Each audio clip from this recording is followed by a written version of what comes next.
let's get started. I'm a psychologist, PhD in psychology, and the teacher at Shevchenko National University of Kyiv. I'm interested in some topics in psychology, of course.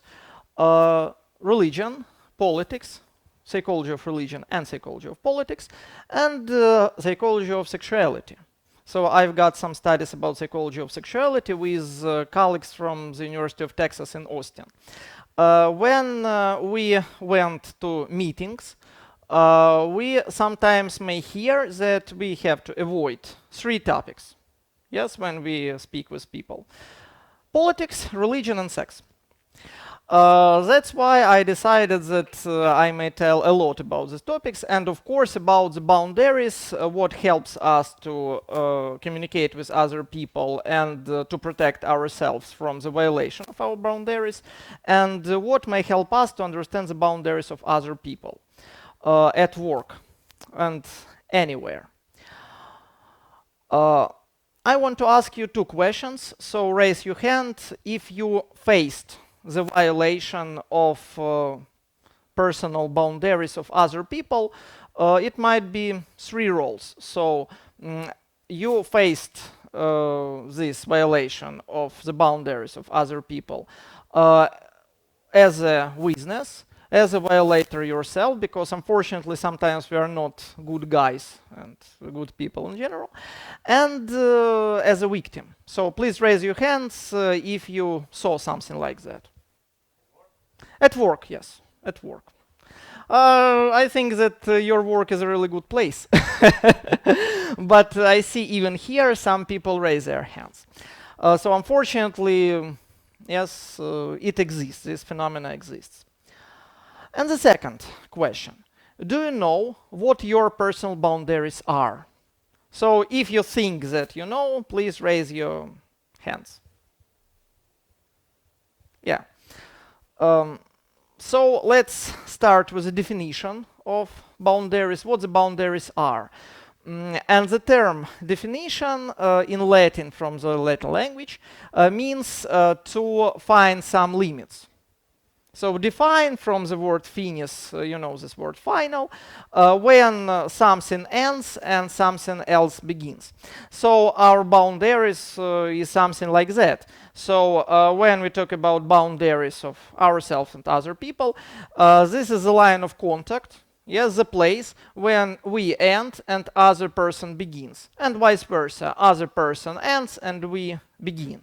So to understand boundaries, the first conclusion, yes, from this idea is to understand ourselves. When we understand ourselves, we understand when we end and some other person begins, and vice versa.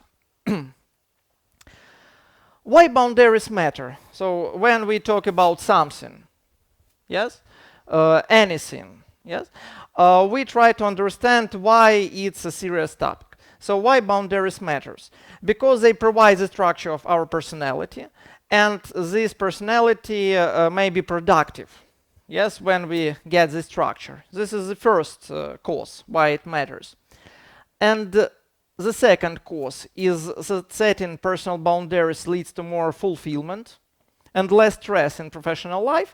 I found a lot of studies, empirical studies. This is only 1 or 2 examples, yes.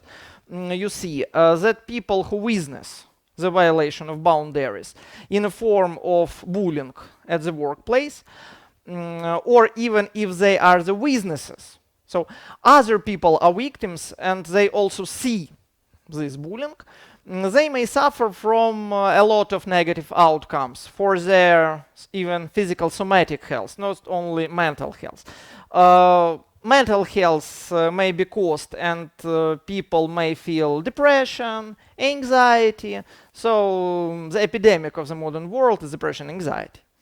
And some maybe substance abuse and a lot of other, but either somatic health, cardiovascular diseases, diabetes, and a lot of NSNL, so post-traumatic stress disorder either. So this is very bad thing to be involved in bullying in any role, yes, when rights at the workplace are violated.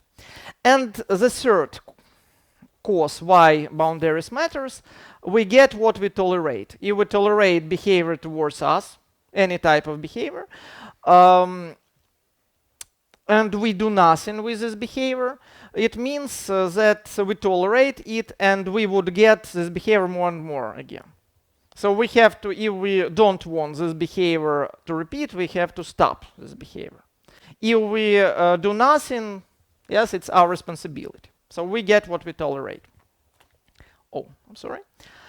To begin to speak about boundaries mean to define who we are, because all boundaries, the typologies, the classification of boundaries, means to define ourselves. So we are our bodies in a sexual meaning and even physical meaning. So we have got the limits, boundaries of our body, physical.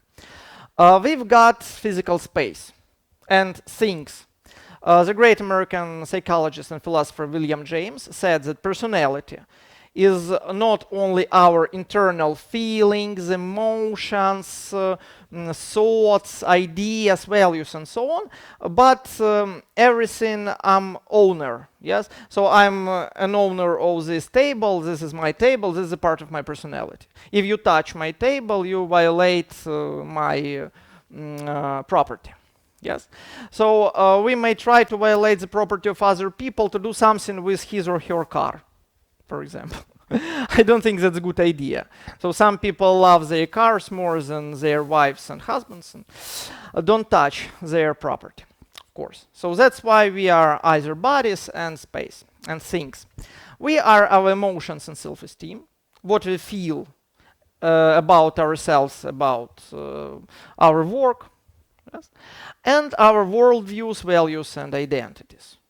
One of the most huge problems in the modern world is the problem of identity, and to violate, to ask about the identity of other people sometimes means to violate his boundaries, and it may lead to the negative outcomes. There are at least six, yes, it's one typology, you may find other typologies and classifications, key components of personal boundaries. So first of all, it's ownership, in the meaning of self-ownership. I'm an owner of myself. The libertarian political philosophy is about self-ownership, first of all, yes. It's about control. So inside these boundaries, I may control everything. So myself, my ideas, my space, my things, etc. Freedom inside these boundaries. So I may do everything I want or I think is valuable. And responsibility. So inside my limitations, inside my boundaries, I'm free and feel control, but other people also have their boundaries. That's why I have to understand that I may end and other person begins, so I'm responsible for it. Limits, so boundaries, limits are synonyms, and protection. If someone tries to violate, to cross my boundaries, I have to protect them. Some people have very broad limits, some people not very broad limits. If limits are very broad, it's not very good. It's like an empire, so my limits very, very, very broad and becomes more and more. Yes, that's why protection is one of the keys to do something with person who tries to act as an empire. So that's why we are talking about these components. How to know our boundaries? So let's talk about typology. First of all, physical boundaries. You know these two gentlemen, I think, or at least this picture. It's not only kissing. To violate these boundaries don't mean only kissing. It might be hugging. As for me, I don't like to hug with everyone. Not because I don't like people in general, yes, not because I hate other people. But for me, it's something about privacy, something about love. So some people like to make hugs, some people don't like, but if you hug everyone, without permission, it might be the violation. So the same with touching or using his or her things at the workplace or anywhere, and so on. So physical boundary is about space and about bodies. Yeah? Don't touch other people without permission. Yes? If you are not sure that he or she admire this type of communication, so it's better not to do that. It's better not to be involved in this practice. Yeah. The second type of boundary, sexual boundaries. Sexual boundaries mean to treat other person as a sexual object. You know this guy, yes? Harvey Weinstein, his story and problems with a lot of, yes, I don't know, harassment, Me Too movement, and so on, so on. So you may Google and find a lot about it. But what the problem is here? That romance is not a bad idea at the workplace either. So romance is good. We are, first of all, people, and our second role is a co-worker or colleague. That's okay to be involved in romantic relationships. So when we or anyone else speak about harassment, it doesn't mean that every relations are harassment relations. But we have to understand when relations end and harassment begins. When I prepared to this lecture, I found an article. You may find the list of references when you get this presentation. So this presentation would be free for sharing. I found one way to overcome the problem of sexual harassment is to sign love or Cupid contracts. I'm not sure that's a good idea because it's not about psychology, it's about law. And it's about some justice problems, yes, problems with courts and so on and so on. But I admire these two principles. First principle, free involvement in these relations. So you see that workplace romantics is consensual, voluntary, welcome, and unrelated to professional relationship. Why? To avoid the conflict of interests. So that's why crossing the hierarchy, yes, boundaries of hierarchy is a bad idea. Why? Because the problem, if it's voluntary or not, remains. Yes, only horizontal relations, if it's possible, of course, yes. But the first principle, free involvement in these relations. Second principle, free dropout from these relations. You see, any employee is free to end the romance at any time without coercion, prejudice, or any job-related consequences at all. These two formulas work not only in relation to harassment and sexual boundaries. So I think they work everywhere. So first of all, if you are not sure that other person tolerates your type of communication with him or her, so it's better to avoid this communication if you are not sure, if you didn't get permission. But if you get permission, it's okay, it's voluntary and welcome.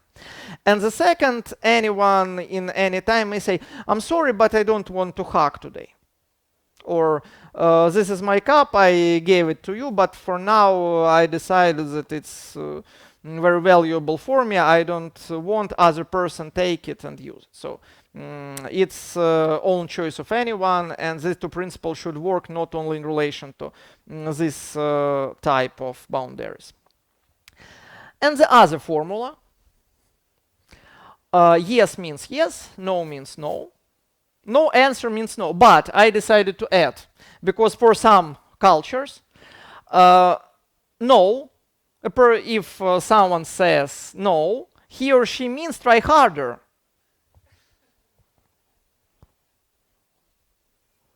It shouldn't mean, it's a bad idea, you know? Because if you think that yes means yes, no means no, and in your culture no means try harder, you would become a loser. That's why if you want to say yes, say it.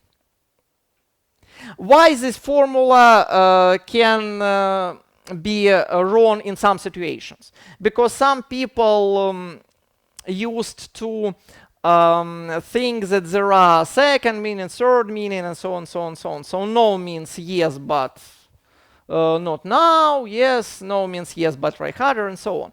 So it should be clear. So yes, no, or no answer.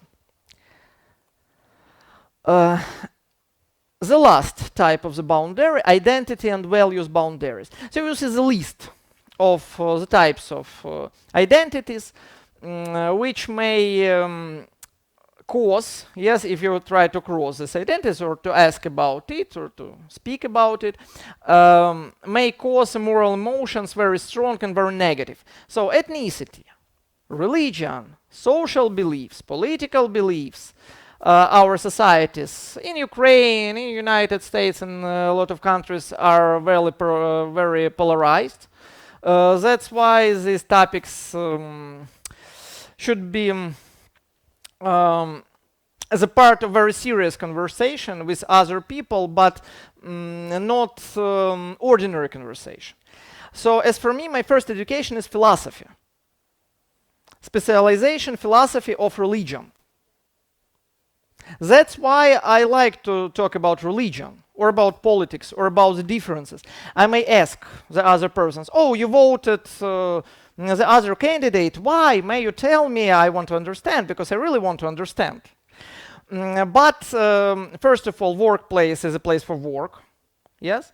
And the second, don't touch these topics if you are not sure that it's interesting not only for you, but for your potential, but for your coworker, yes, for your potential partner in this conversation.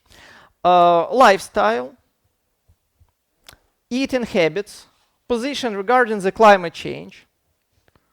Some people admire Greta Thunberg, some people hate her.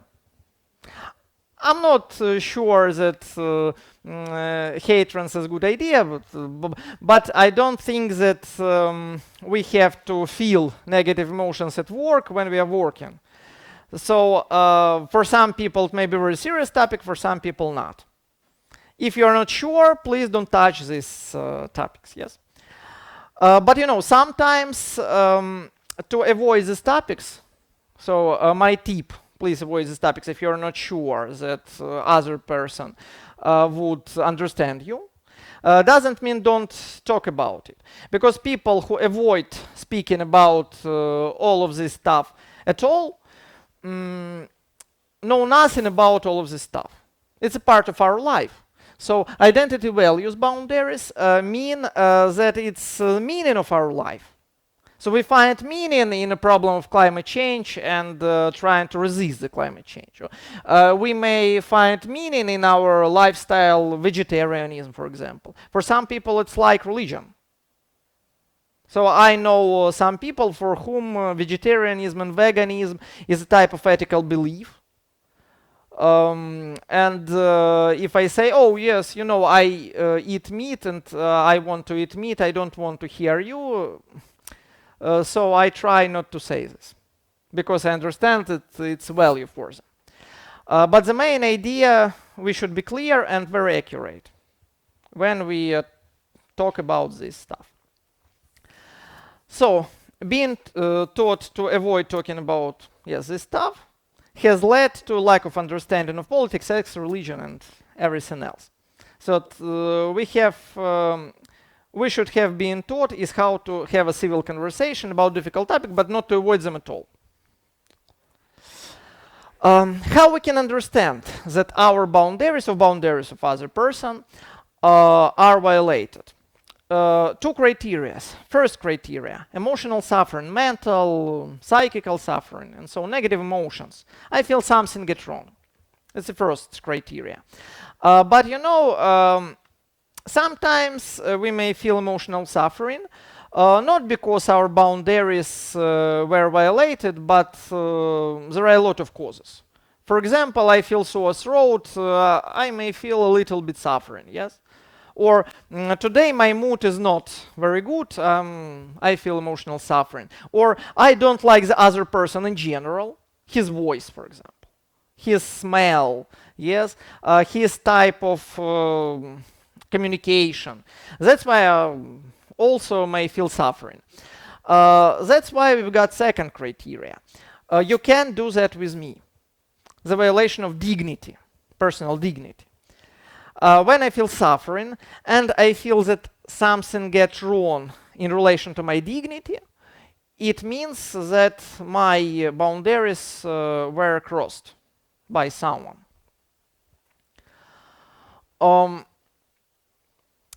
What obstacles we can find, yes, when we try to set our boundaries or to protect our boundaries, but we can't begin. So what obstacles? Fears, first of all. First of all, fear of isolation from other people. Fear of isolation is no less stronger than fear of death. Because our evolutionary ancestors, when they faced isolation from their group, their tribe, their country, their nation, first of all tribe, but country, nation, either, they died. So that's why fear of isolation means death, according to our unconscious perception. So that's why we want to have good relations with others despite any negative consequences. But it's better to overcome. Why? Because we get what we tolerate, we talk about. The second obstacle, fear of conflict or disagreement. I know some people who like conflicts. I think you either know these people, but usually people don't like to be in a conflict with others. And the third, fear of feeling guilty or selfish. There is a criteria how to differentiate between selfishness and healthy protection of boundaries. When we are selfish, we try to violate boundaries of other people because try to, for us, our interests are more serious than the interests of other people. So we try to violate their boundaries. When we set our boundaries, we think that everyone are equal, but we have to protect ourselves.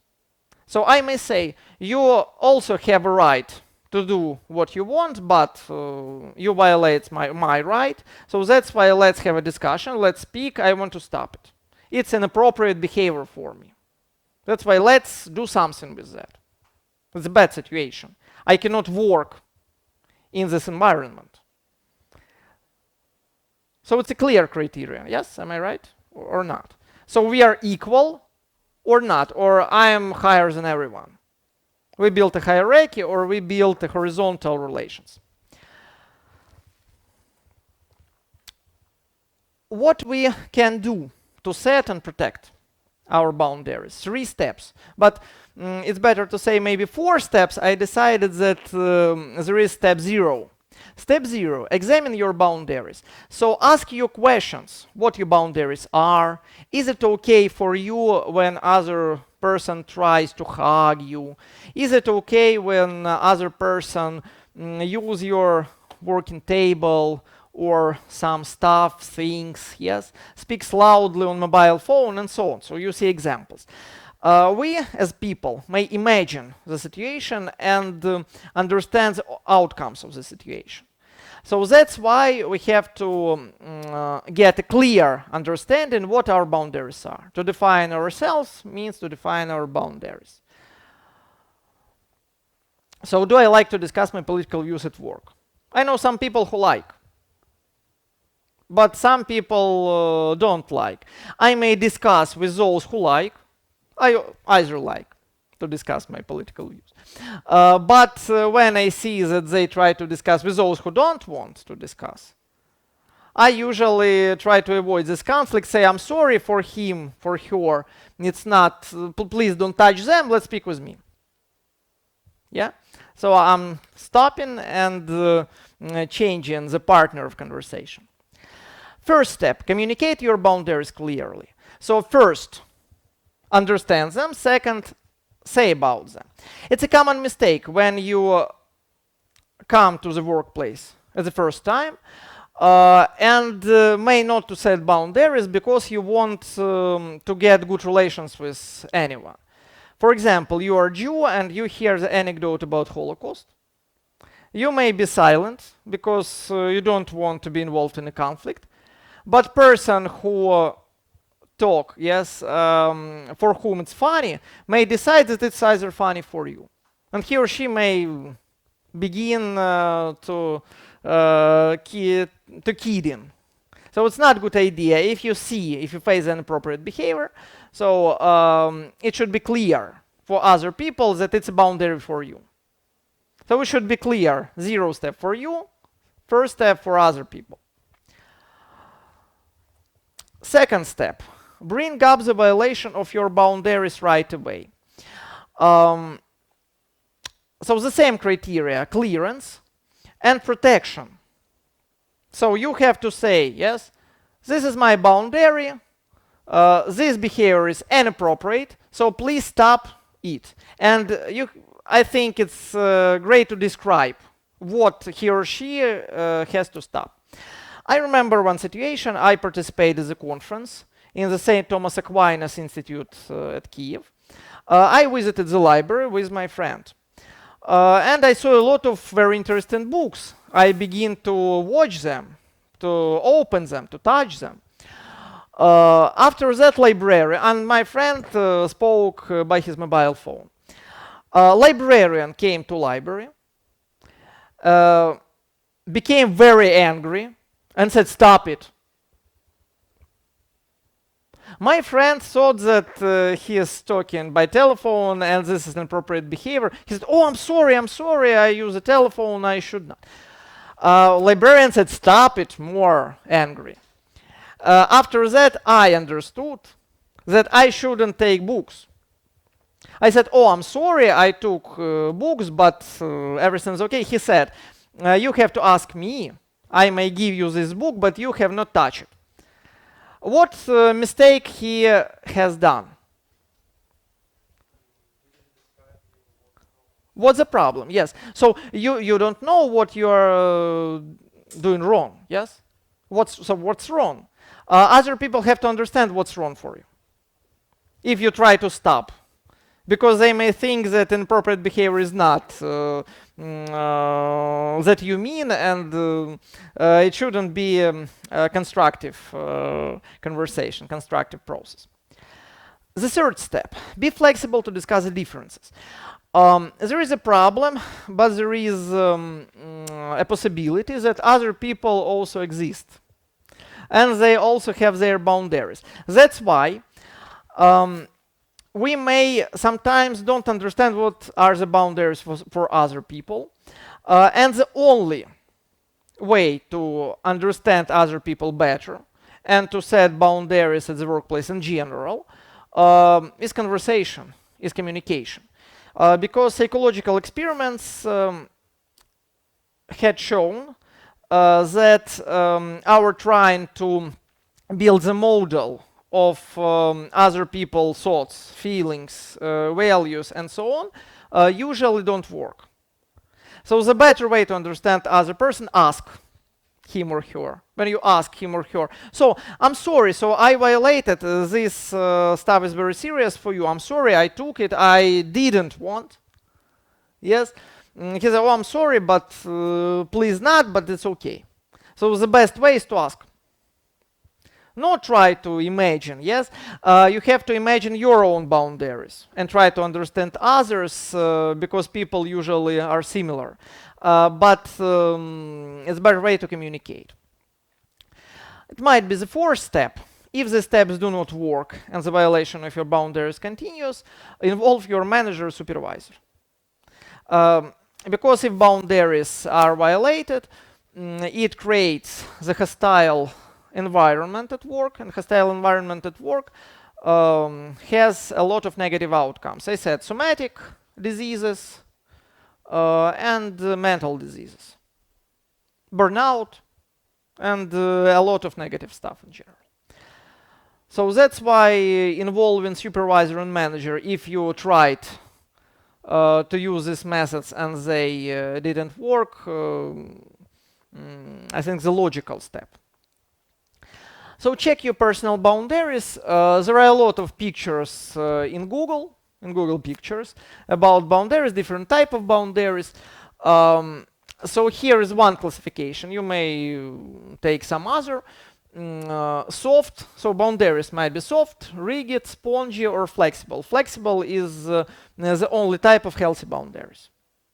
Other types of boundaries have a lot of negative sides. Yes, so soft has difficulty identifying ourselves, yes, themselves. Setting boundaries can become psychological manipulated, and so on. So spongy use a combination of soft and rigid, has a hard time identifying their boundaries, and so on. So you see negative points.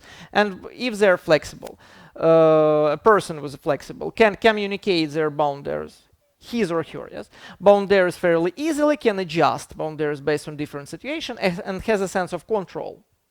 Control is one of key points of boundaries.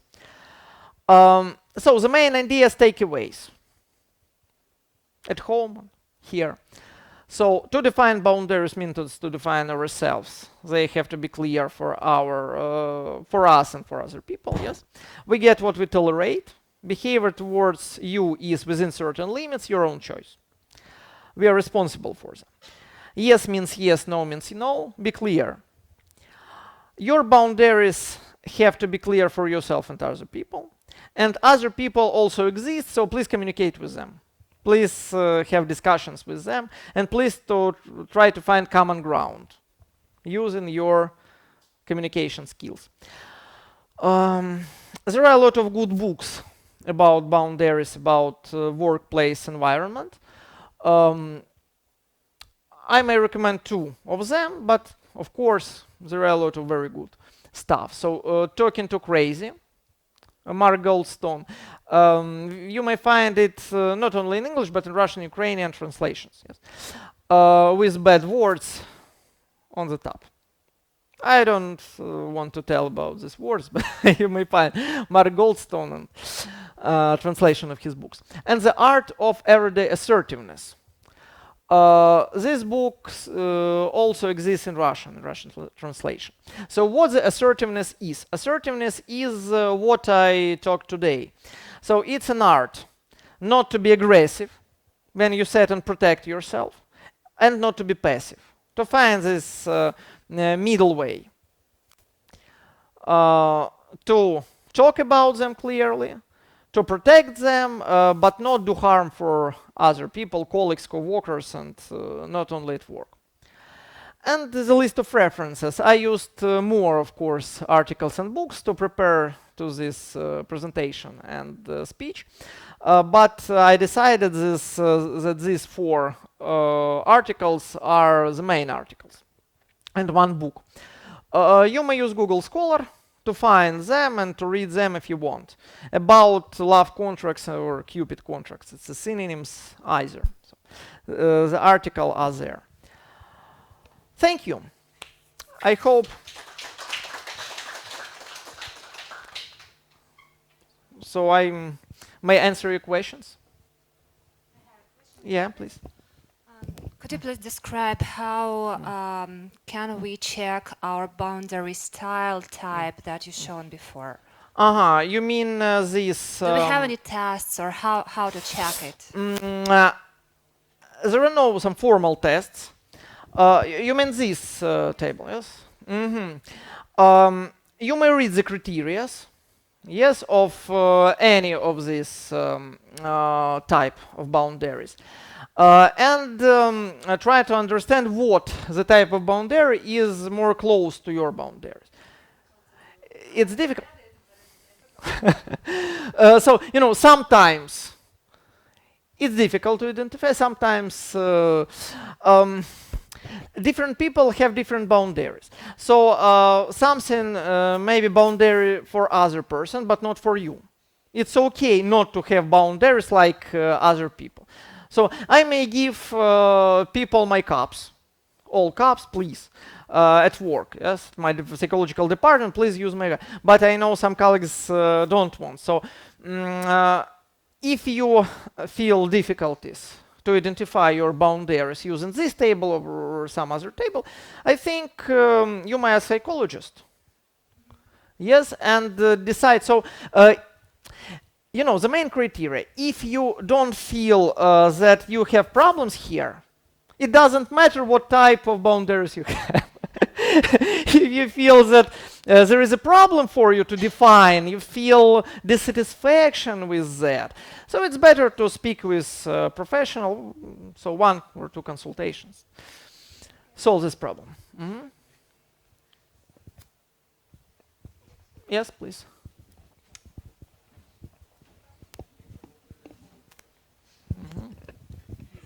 Thank you for the presentation. I'm wondering, what should I do if, for example, there is a situation in the office and I'm not the object of the violence, but I see that there's some strange humor for me, and I know that it might be some harm for this person, but the person doesn't show that it's like inappropriate for her. What should I do? So for you, it's not an appropriate behavior. For me, it's inappropriate. Yes. It's inappropriate. Yeah. Either inappropriate. Yes, but I'm not the object. You may ask the object. So I don't want to call other people objects, but yes, potential victim. Yeah. Yes, you may ask. So is it okay for you to hear this? If he or she said, so I don't not pay attention at all. So really, I think it might be, if I were you, it might be a problem for me. So no, for me it's not a problem, so it's really funny. So okay, you may ask this potential, is he or her victim or not. If it's a problem, so you may use these steps. So but it's not a problem, so. Thank you. Yeah, thank you.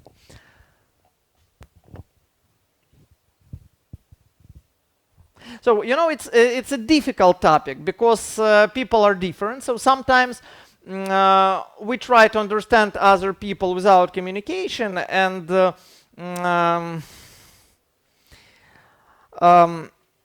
I faced a lot of surprise when I begin to talk with people. I thought before that I know everything about him or her. So it was difficult to understand that he or she may have other values. So may face other problems. The best way is to ask. Thank you for questions.